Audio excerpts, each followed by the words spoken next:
এবছরে দীপাবলি অমাবস্যা 2025 কত তারিখ এবং এবছরে ধনতেরাস, কালী পুজো, ভাইফোঁটা কবে পড়েছে আমরা জেনে নিই আজকে বিস্তারিত।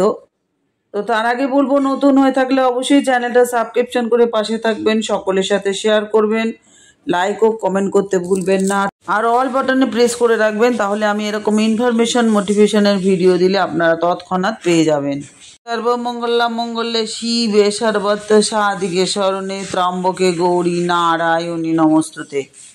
আমাদের বড় পুজো, সব থেকে শ্রেষ্ঠ উৎসব দুর্গা পুজো শেষ, এবার আসছে আমাদের সামনে অনেকগুলো উৎসব পর পর। প্রথমে ধনতেরাস, কালী পুজো ও সাথে লক্ষ্মী পুজো হয়, ভাইফোঁটা, একের পর এক আমরা তারপরে আপনাদের ছট আসছে, আমাদের উৎসব তো লেগেই আছে।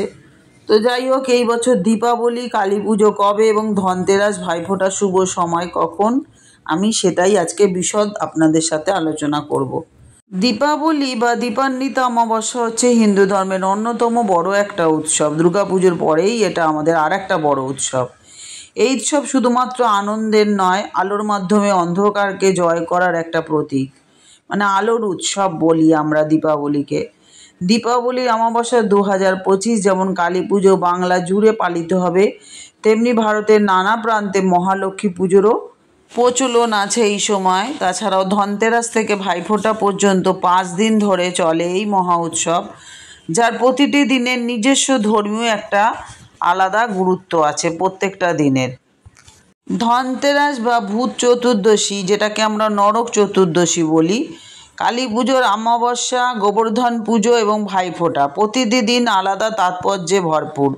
তাই অনেকেই এই সময় নতুন কেনাকাটা করে, ধনতেরাসের সময় ঘর সাজায়, আত্মীয়দের সঙ্গে উৎসব ভাগ করে নেওয়ার মধ্যে দিয়ে এই আনন্দ উৎসবগুলো আমরা পালন করে থাকি। ধনতেরাস 2025 শুভ সূচনা কখন সেটা বলছি। দীপাবলির প্রথম দিন হিসাবে আমরা ধনতেরাসকে ধরি, অর্থাৎ আমাদের পড়েছে শনিবার ধনতেরাস। এর মাহাত্ম্য কিন্তু অপরিসীম। বিশ্বাস করা হয় এই দিনে ভগবান ধন্বন্তরী সমুদ্র মন্থন থেকে উৎপন্ন হয়েছিলেন।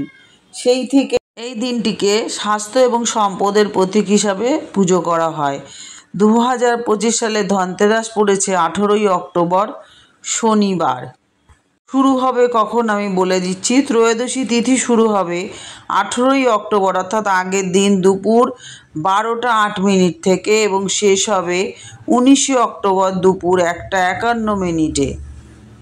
আর এই দিনে ভগবান ধন্বন্তরী, কুবের এবং দেবী লক্ষ্মীর পুজো করা অত্যন্ত শুভ বলে মনে করা হয়। এই দিনে বাসনপত্র, সোনা রূপার জিনিস কেনা অত্যন্ত শুভ। ধনতেরাসের পুজো শুভ মুহূর্ত নির্ধারিত সময় হচ্ছে সন্ধে 7টা 16 মিনিট থেকে রাত 8টা 20 মিনিট পর্যন্ত, আর প্রদোষকাল হচ্ছে 5টা 58 মিনিট থেকে 6টা 20 মিনিট পর্যন্ত, যা পুজোর আদর্শ সময় হিসাবে বিবেচিত এই ধনতেরাসের দিন। এবার আমরা ভূত চতুর্দশী অর্থাৎ নরক চতুর্দশী কখন সেটা আমি আপনাদের সাথে শেয়ার করব। ধনতেরাসের পরের দিন পালিত হয় ভূত চতুর্দশী বা নরক চতুর্দশী।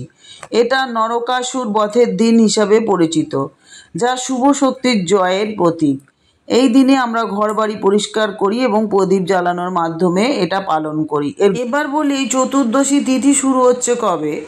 19শে অক্টোবর দুপুর 1টা 51 মিনিট এবং শেষ হবে 20শে অক্টোবর বিকেল 3টে 44 মিনিটে। বাংলায় এই দিনটিকে আমরা ছোট দীপাবলি হিসাবে পালন করি, যেখানে ভগবান হনুমানের পূজা করাও শুভ বলে মনে করা হয় ছোট দীপাবলির দিন। এবার দীপাবলি অমাবস্যা 2025 কালী পুজো কখন পড়েছে।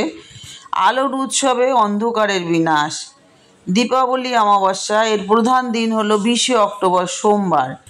এই দিনেই বাংলা জুড়ে পালিত হবে কালী পুজো। পঞ্জিকা অনুসারে অমাবস্যা তিথি শুরু হবে 20শে অক্টোবর বিকেল 3টে 44 মিনিটে এবং শেষ হবে 21শে অক্টোবর বিকেল 5টা 54 মিনিটে। এদিনে কিন্তু আমরা সবাই লক্ষ্মী পুজো করি। তো এই দিনে লক্ষ্মী ও গণেশের পুজো করা হয় এবং সম্পদ এবং সৌভাগ্যের কামনার জন্য। বাংলার একই দিনে কালী মায়েরও আরাধনা হয়, যা অশুভ শক্তির বিনাশ এবং আলোর বিজয়ের প্রতীক। লক্ষ্মী পুজোর শুভ সময় হচ্ছে সন্ধে 7টা 8 মিনিট থেকে 8টা 18 মিনিট পর্যন্ত। মানে আপনারা যারা লক্ষ্মী পুজো করবেন এই সময়টা করলে ভালো।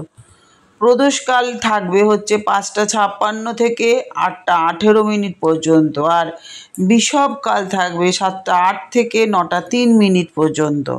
এবার গোবর্ধন পুজোটা কবে সেটা জেনে নিই। কৃষ্ণ ভক্তদের জন্য অন্নকূট উৎসব দীপাবলির পরের দিন পালিত হয় গোবর্ধন পুজো, যা অন্নকূট নামে পরিচিত। এই উৎসবের উৎপত্তি বৃন্দাবনের কৃষ্ণ কথা থেকে, যেখানে ভগবান শ্রীকৃষ্ণ গোবর্ধন পর্বত তুলে গোকুলবাসীদের বন্যা থেকে রক্ষা করেছিলেন। এবার বলবো 2025 সালের গোবর্ধন পূজা কখন পড়েছে। এটা পড়েছে 22শে অক্টোবর বুধবার।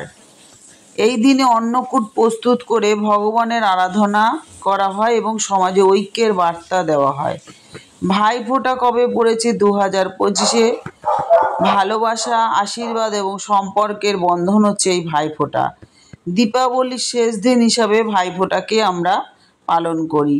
সমস্ত বোনেরা, ছোট হোক বড় হোক, সব বোনেরাই এই দিনে ভাইয়ের কপালে ফোঁটা দেন এবং তাদের দীর্ঘায়ু কামনা করেন, আর ভাইরা বোনেদেরকে আশীর্বাদ করেন। 2025 সালে ভাইফোঁটা পড়েছে 23শে অক্টোবর বৃহস্পতিবার। দ্বিতীয়া তিথি শুরু হবে 22শে অক্টোবর রাত 8টা 16 মিনিটে এবং শেষ হবে 23শে অক্টোবর মানে পরের দিন রাত 10টা 46 মিনিট পর্যন্ত। মানে এতটা টাইম থাকছে দ্বিতীয়াটা। তাহলে অনেকক্ষণ টাইমে আপনারা সুন্দর করে ভাইফোঁটা দিতে পারবেন, কোনো তাড়াহুড়ো নেই। এই দিনে ভাই বোনের সম্পর্ককে পবিত্রতার একটা প্রতীক হিসাবে ধরা হয়, যা আনন্দ, আশীর্বাদ এবং পারিবারিক ভালোবাসায় পরিপূর্ণ। আর দীপাবলি অমাবস্যা 2025 ধর্ম, আনন্দ এবং আলোর মেলবন্ধন। দীপাবলি অমাবস্যা কেবল একটি উৎসব নয়, এটি মানসিক এবং আত্মিক পুনর্জাগরণের প্রতীক। অন্ধকারের মধ্যে আলো খুঁজে নেওয়ার এই উৎসব মানুষকে শেখায় ইতিবাচকতার পাঠ। 2025 সালে দীপাবলি এবং কালী পুজো আবারও আলোকিত করবে প্রতিটি ঘর, মানুষের প্রতিটি মন, আর বয়ে আনবে নতুন আশার আলো, যেটা আমাদের পৃথিবীর সমস্ত অন্ধকারকে ধ্বংস করে দেবে, আলোময় করে তুলবে পৃথিবীকে। এটি একটি আলোর উৎসব। আমাদের বিশ্বব্যাপী হিন্দু, শিখ এবং জৈনরাও এটা পালন করে। এটি অন্ধকারের ওপর আলো এবং মন্দের ওপর ভালোর এবং অজ্ঞতার ওপর জ্ঞানের এবং বিজয়ের প্রতীক। এই দীপান্বিতা অমাবস্যা, যেটা 5 দিনের উৎসব আমাদের। দুর্গা পুজোও কিন্তু আমাদের 5 দিনের ছিল, কালী পুজোও কিন্তু আমাদের 5 দিনের। মানে আমাদের দুটো পুজোই কিন্তু হিসাব করে 5 দিন 5 দিন 10 দিনের পুজো। তো বড় উৎসব এই কালী পুজোর মাধ্যমেই শেষ হয়ে যাবে। তো বন্ধুরা, বলবো যে ভিডিওটা কেমন লাগলো অবশ্যই আমাকে কমেন্ট করে জানাবেন। আর এতক্ষণ আমার সাথে থাকার জন্য আপনাদেরকে অসংখ্য ধন্যবাদ। সবাই সুস্থ থাকুন, ভালো থাকুন, আনন্দে থাকুন। খুব আনন্দ করে দীপাবলি পালন করুন। আলোর উৎসব দীপাবলি সমস্ত অন্ধকারকে খান খান করে দেয় এই উৎসব। তো আজকে আসি, আবার দেখা হচ্ছে নতুন আর একটা ভিডিও নিয়ে। জয় মা কালী, জয় মা লক্ষ্মী, জয় মা ধন্বন্তরীর জয়। সমস্ত অশুভ বিনাশ হোক আর শুভ শক্তির জয় হোক।